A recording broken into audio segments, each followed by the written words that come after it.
안녕하세요. 주님의 이름으로 문안 인사드립니다. 오늘부터 함께 초대교회사 여행을 떠나시게 됩니다. 총 6주차로 강의의 내용은 주차마다 사진 파일로 보내드립니다. 카톡으로 다 확인하셨죠? 강의 중에도 보시는 것처럼 화면으로 띄워서 눈으로 보고 따라오실 수 있도록 하겠습니다. 제가 제일 싫어하는 과목 중에 하나가 역사인데요. 암기할 것도 많고 모르는 이름이나 지명이 많이 나오기 때문에 굉장히 골치가 아픕니다.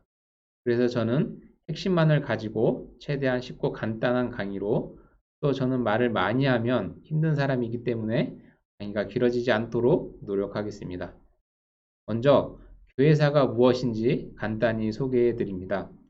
교회사는 교회의 역사이지요. 그래서 교회사는 총 5시기로 구분해 볼 수 있는데요. 저희가 함께 배우고 있는 초대교회사와 이후에 암흑기로 불리는 중세교회사, 그리고 종교개혁이 일어나는 종교개혁사, 종교개혁 시대부터 그리고 근대교회사까지의 근대교회사, 마지막으로 한국교회사의 전반을 모두 살피는 한국교회사까지 총 5시기로 나누어 볼 수 있습니다. 다음으로 넘어가서 제가 과목 속의 안내 영상에서 왜 교회사를 배워야 하는지에 대해 간략히 안내해 드렸는데요. 현재 한국교회 역사는 200년이라는 짧은 역사를 갖고 있지만 거기에 나타나는 나쁜 행패들을 보면 교회사적 안목이 부족한 데서 오는 것이 대부분입니다. 적어도 교회사를 공부했다면 같은 실수는 반복하지 않을 수 있었을 것입니다. 그래서 교회사는 마루타의 역할로서 교회가 바른 길을 갈 수 있도록 참된 복음의 적 소망으로 비춰보는 거울이 된다고 할 수 있기에 교회사를 배우는 것은 아주 중요한 것입니다. 그렇다면 교회란 무엇일까요? 교회는 건물이라는 그 의미보다도 주님의 몸으로 지상에 세워진 가장 존귀하고 거룩한 영적 기관이라는 그 의미를 기본적으로 갖게 됩니다. 그래서 교회는 모든 사람들에게 말씀을 드러내고 선포하는 그것이 정체성이며 모든 교회의 사명이 되고 또 우리의 사명이 됩니다. 그런데 한국교회는 여기에 관심이 없고 양적 팽창이나 깊이 없는 설교, 그리고 교리의 무관심으로 이단을 팽배하게 만들었고, 신앙의 불일치와 그리고 비윤리성 등으로 과거의 위기들을 다시 초래하여서 비난까지 받고 있는 것이 지금의 실정입니다. 저희가 그래서 초대교회사를 공부하시면서 주력해야 하는 부분은 보시다시피 교회가 존재해야 하는 그런 근원적인 이유와 그 목적의 목표를 두고 초대교회가 이루고자 하였던 그 참된 교회와 초대교회가 추구했던 그 신앙의 본질이 무엇이었는지, 또 이것을 지켜내기 위해 숙고했던 그 내용들, 교리가 무엇이었는지 아는 것이 중요하다고 할 수 있겠습니다. 다음으로 넘어가겠습니다.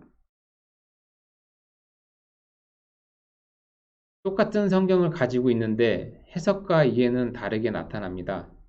지금 시대로 보면 신천지는 왜 이단이 되고 왜 우리는 바른 교회가 되고 정통교회로 불릴 수 있을까요? 또 지금 많은 교회가 교파로 갈라지게 된 것도 이런 성경 이해와 그런 이해에 관련해서 문제가 가장 크다고 할 수 있겠습니다. 이처럼 교회는 성경 해석의 차이와 관련을 하여서 거짓 이단을 구별해낼 수 있는 그런 구분들을 초대교회들은 해왔는데요. 이런 것이 신앙고백서 그리고 사도신경이 되었습니다. 주제별로 정확한 표현으로 체계화하여서 성경의 내용을 명백하게 정리한 것인데요. 초대교회에 정립된 것들을 보면 사도신조와 그리고 니케아 신조, 콘스탄티노플, 칼케톤 신조, 아다나시우스 신조 등 이러한 것들이 초대교회의 이단들과 대치가 되면서 만들어진 600년 전까지의 어떤 그런 교리들일 것입니다. 이후에 이런 것들이 쌓여서 15세기, 즉 1500년도에 가서는 종교개혁이 일어나게 되고요. 또 지금에 와서는 웨스터민스터라는 그런 교리가 정립이 되기도 하였습니다. 정리를 하면 교회는 성경과 교리가 가장 큰 그 기둥으로 한 손에는 성경을, 한 손에는 신앙 고백서를 잘 가르쳐주는 교회가 가장 좋은 교회일 것입니다. 예를 들어서 담임 목사님의 인품이나 그리고 그 담임 목사님이 나에게 얼마나 관심을 많이 가져주는지도 중요하겠지만 성경의 교리와 그 권위에는 미치지 못하는 것입니다. 이런 교리나 이런 신앙 고백서 외에도 이단들의 특징을 볼 수 있는데요. 여기 화면을 보시면 교회사를 저희가 배우면서 가장 흔히 드러나는 그 이단들의 교회의 특징들이 무엇이냐면 하나님보다 사람을 더 순종하도록 강요한다는 것입니다. 이것이 신천지를 보면 알 수 있고요. 또 말씀보다 교회의 전통, 교회의 관습을 더 중요시하게 만드는데요. 이것이 천주교를 보면 알 수 있죠. 그래서 오늘날 가장 염려스러운 것은 성장, 성공을 위한 것으로 교회가 행사 위주로 가서 사람들의 감성과 열성을 자극하여 협력 목회 중심으로 가게 하는 것이 또 가장 큰 문제일 것입니다. 결국 이단들은 하나님에 대한 그 깊이 있는 이해를 갖지 못하게 하고 결국 성장과 성찰의 기회를 우리에게 빼앗아 가고 있습니다. 다음으로 넘어가서 이제 초대교회사의 시간적 범위에 대해서 생각해 보려고 하는데요. 초대교회사는 시기적으로 볼 때 예수님의 탄생으로 시작을 하여서 기독교의 암흑기라고 불리는 그 중세교회사의 전까지의 그 시기, 약 600년까지 그 시기를 말하고 있습니다. 여기 중세교회사의 시기 전이라고 한다면 로마의 교황 그레고리우스가 이제 즉위하기 전까지를 말하는 것인데요. 이 그레고리우스라는 사람은 로마가 정치와 종교의 정권을 모두 가져가면서 그 어두운 시기가 되었을 때 현재 지금 천주교로 있는 로마 카톨릭의 기본 체계를 확립시킨 베드로 이후에 최초의 교황이라고 할 수 있겠습니다. 잠시 생각하는 시간으로 교회의 시작에 대해서 생각해 보려고 하는데요. 초대교회 전에는 교회가 존재하였을까요? 교회의 시작은 언제부터라고 할 수 있을까요? 이런 것은 이제 교회의 정의를 기준으로 생각해 볼 수 있는데요. 교회라는 것이 헬라어로 에클레시아입니다. 이 에클레시아라는 이 단어를 쪼개어서 보면 악기라는 단어와 클레시아라는 이런 밖으로 부르다는 이런 두 단어가 합쳐져서 밖으로 불러 모으다라는 그런 교회의 의미가 되어집니다. 그래서 교회의 시작은 하나님께서 사람을 밖으로 불러 모을 때부터 이제 아담이 등장하는 때부터 즉 창조 시대부터 교회가 있어 왔던 것인데요. 이런 이해에서 볼 때 창조 이후로는 교회가 없었던 적이 없습니다. 더 의역을 해서 해보면 교회는 앞으로도 계속 된다는 그 의미도 가지는 것입니다. 굉장히 희망적이죠. 다음으로 넘어가서 사도행전에는 이런 초대교회의 모습들이 아주 잘 담아내고 있는데요.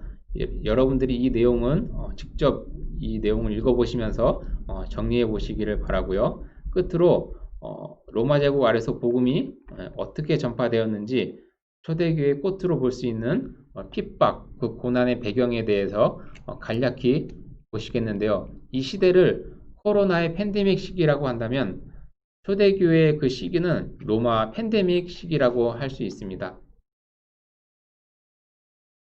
복음 전파가 그런 로마의 핍박과 고난 안에서 모두 전파되었고 이어졌기 때문입니다. 이것이 모두 하나님의 그 섭리 안에서 준비가 되었습니다. 어떻게 이것이 가능했을까요? 로마의 정치, 문화, 종교에 있어서 로마가 안정을 누리는 시기를 팍스 로마 시기라고 하는데요. 이때 복음도 함께 꽃을 피웠다는 것입니다. 이 팍스 로마라는 것은 로마의 평화라는 라틴어 용어인데요. 로마 제국이 가장 융성이 되어서 안정된 시기였다는 것을 의미합니다. 이런 로마의 평화 속에서 전도자들은 움직이게 되는데요.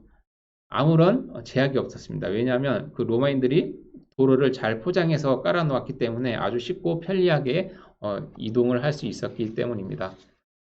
문화적인 면에서도 다양한 민족들이 로마에는 존재했는데요. 로마가 전쟁으로 다 섭렵을 해서 큰 제국을 이루었기 때문입니다. 정치, 경제, 사회를 로마가 주관을 했다면 생각과 가치관을 지배한 것은 그리스 문화로 묶여 있게 되는데요. 언어가 헬라어였고 신약의 언어도 헬라어로 쓰여져 있죠. 제가 처음에 신학교에 입학을 해서 헬라어 공부를 하다가 정말 머리털과 눈이 다 뽑힐 뻔했는데요. 결과적으로 초대교회의 복음은 로마의 정치, 문화, 종교 안에서 사도와 전도자들의 그런 노력으로 온 세상에 꽃을 피우게 되었습니다. 이런 위대한 구원의 역사는 악독 같은 로마의 정권 아래서 탄생한 것입니다. 악을 선으로 바꾸시는 하나님의 말씀이 증언이 되는 것이죠. 여기까지 오늘 초대교회사의 전반적인 부분들을 다 훑어보았는데요. 다음 시간부터는 로마의 박해와 핍박 아래 복음 전파가 어떻게 가능했는지를 살펴보도록 하겠습니다. 감사합니다.